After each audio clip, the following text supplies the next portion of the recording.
السلام عليكم أصحابتي دقاليقة maalin wanaagsan kusoo dhawaada barnaamijkeena maanta waxaan ku tusi doonaa sida in ciwaanka Facebook ku leedahay follow looga dhigto. Hadda waad u jeedaan waan soo furay ciwaankaygii add friends meeshaas baan rabaa inaan follow le ka dhigo si fudud baan kaga dhigi doonaa soo ila socda.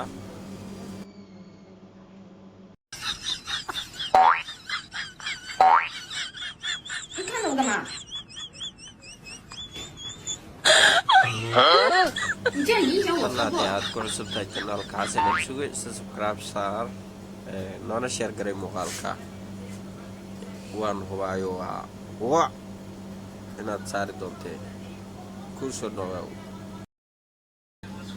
soo noqod wanaagsan ku soo dhawaad barnaamijka mar labaad sida tan Facebook soo fur saddex calaamado taabo marka uu sida tan kugu soo furmo qaybta setting tag privacy setting si dooro marka meeshaan ku imaado waxaad tagaysaa setting meesha yaa kugu soo darsan kara ay ku qoran tahay aniga everyone ay tahay qof kasta oo aad u qoran tahay everyone ay u saaran tahay si aad meeshaas uga bedesho waxa aad taabanaysaa meesha friend of friends ay ku qoran tahay kadib ka laabo profile-ka ku noqo marka profile-ka tagto sida tan ku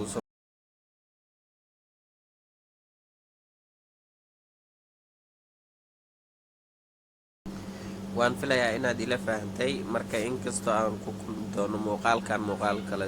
ka xigo waxaan idinkaga tagay sidaa iyo nabadgelyo manala.